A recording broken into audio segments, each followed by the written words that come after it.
నిన్నటి రోజు ఆంధ్రప్రదేశ్ ముఖ్యమంత్రి నారా చంద్రబాబు నాయుడు గారు మడకసిరకు రావడం చాలా సంతోషం. ఒక ప్రభుత్వ కార్యక్రమాన్ని చాలా సాదాసీదాగా బలవంతపు తరలింపు లేకుండా ఆ సభను నిర్వహించడం చాలా సంతోషంగా ఉంది. ఏ ప్రభుత్వ కార్యక్రమాలైనా కూడా ఈ ప్రభుత్వాలన్నీ భవిష్యత్తులో ఏ ప్రభుత్వాలైనా ఇది కొనసాగించడం మంచిది అనేది నా అభిప్రాయం. కారణం ఏమంటే ఒకప్పుడు జనం తరలింపు అవసరం, ఎందుకంటే ఈ ప్రసార మాధ్యమాలు లేనప్పుడు, ఇప్పుడు ఈ సోషల్ మీడియా కానీ ఎలక్ట్రానిక్ మీడియా ఉన్నప్పుడు ప్రపంచమంతా చూడొచ్చు. 10 మందితో జరిపిన ఇష్యూ ప్రపంచంతా తెలపచ్చు. అటువంటి ఒక మంచి ప్రయత్నం నిన్న జరిగింది. నేను నా హర్షాన్ని వ్యక్తం చేస్తున్నాను. అలానే మడకసిరిలో గత 10 సంవత్సరాలుగా అపరిష్కృతంగా ఉన్నటువంటి సాగునీరు, లేదా తాగునీరు, లేదా పరిశ్రమలు, రోడ్లు, ఇటువంటివి ఏవైతే ఉన్నాయో వాటికి రైతాంగానికి సంబంధించి ముఖ్యమంత్రి గారు స్పష్టమైనటువంటి హామీలు ఇచ్చినారు. నా హర్షాన్ని వ్యక్తం చేస్తున్నాను. ఒక మడకసిర వాసిగా నా హర్షాన్ని వ్యక్తం చేస్తున్నాను. వాటన్నిటి కూడా వెంటనే ఇంప్లిమెంట్ చేసేటువంటి శక్తి కూడా భగవంతుడు ఈ ప్రభుత్వానికి ఇవ్వాలి. మడకసిరిలో గత 10 సంవత్సరాలుగా పెండింగ్ ఉన్నటువంటివన్నీ పరిష్కారం కావాలి అని నేను కోరుతా ఉన్నాను. దశాబ్దాలుగా ఉన్నటువంటి ఒక సమస్యకు సుప్రీంకోర్టు పరిష్కారం ఇచ్చింది నిన్నటి రోజు. 7 ధర్మాసనంలో ఉన్నటువంటి జడ్జీలు ఒక మంచి నిర్ణయాన్ని వెల్లడించినారు, తీర్పునిచ్చినారు. ఎస్సీ ఎస్టీలో వర్గీకరణ జరగాలి, అందరూ సమానంగా రావాలి అనేటువంటి దాంతో ఇచ్చినారు. మనస్ఫూర్తిగా నేను హర్షిస్తా ఉన్నాను. సుదీర్ఘమైనటువంటి పోరాటం ఈరోజు సాకారమైంది. అందులో భాగస్వాములైనటువంటి అందరికీ, ప్రత్యేకించి మందకృష్ణ మాదిగ ఎక్కువగా శ్రమించినారు. మిగిలినటువంటి వాళ్ళు కూడా వేదికలు సపరేట్ అయినా కూడా అదే లక్ష్యంతో పనిచేస్తూ వచ్చినారు. అందరికి కూడా నేను అభినందనలు తెలియజేస్తున్నాను.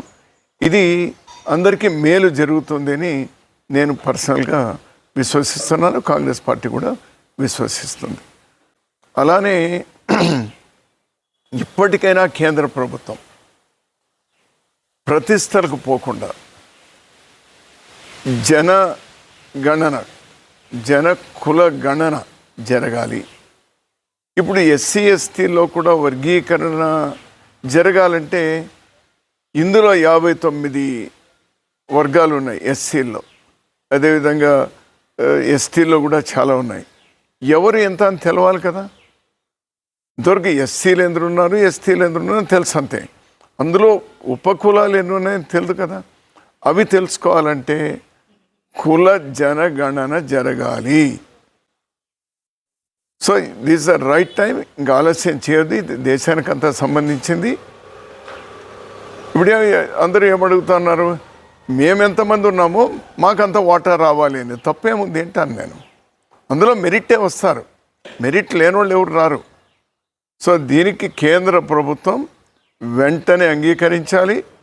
తక్షణమే ఈవెన్ దళితులకు కానీ, లేదా ఎస్సీ ఎస్టీలకు, బ్యాక్వర్డ్ క్లాసెస్కి, ఈవెన్ ఉన్నత వర్గాల్లో ఉన్నటువంటి పేదవాళ్ళకు కూడా మేలు జరగాలంటే ఇది వెంటనే కుల జనగణన టేకప్ చేయాలని మరోసారి కేంద్ర ప్రభుత్వాన్ని డిమాండ్ చేస్తున్నాను. ఇది పెరియార్ గారు, అంబేద్కర్ గారు, బీపీ మండల్ గారు, వీళ్ళందరూ కూడా సుదీర్ఘమైనటువంటి పోరాటాలు చేసి ఈ కుల జనగణన జరగాలి అనేటువంటి డిమాండ్ చాలా రోజులుగా ఉంది. ఇదేం కొత్తదేం కాదు. దీన్ని రాహుల్ గాంధీ గారు మరో లెవెల్కి తీసుకెళ్ళినారు. రాహుల్ గాంధీ గారు కేవలం కాంగ్రెస్ పార్టీనే కాదు, ఈరోజు దేశంలో ఉన్నటువంటి బీజేపీ మినహా అన్ని పార్టీలు కూడా, ప్రాంతీయ పార్టీలతో సహా ఇది చేయాలి అని ఈరోజు కూటమిలో బీజేపీ కూటమిలో ఉన్నటువంటి పక్షాలు కూడా కులగణన జరగాలి అనేటువంటి డిమాండ్ చేస్తూ ఉన్నారు. దీన్ని రాహుల్ గాంధీ గారు ఈరోజు ఒక సక్సెస్ఫుల్గా అందరి యొక్క అభిప్రాయాలను సాకారం చేయడానికి ఇది ఒక సుప్రీంకోర్టు తీసుకున్నటువంటి నిర్ణయం, రాహుల్ గాంధీ గారు తీసుకున్నటువంటి పోరాటానికి ఊతం ఇచ్చింది. ఇది సాకారం అవుతుంది అని నేను విశ్వసిస్తా ఉన్నాను.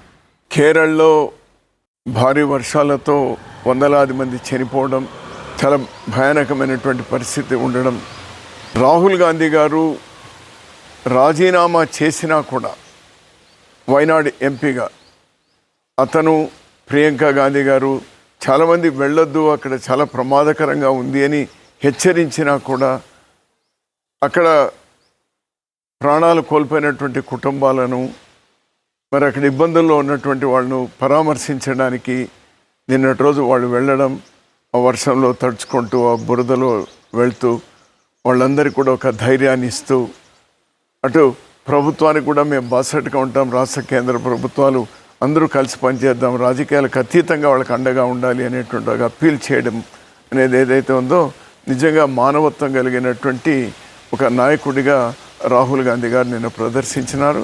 రాజకీయాలకు అతీతంగా ఇటువంటి విపత్కర పరిస్థితులు వచ్చినప్పుడు కలిసి వాళ్ళకు అండగా ఉండవలసినటువంటి అవసరం ఉంది.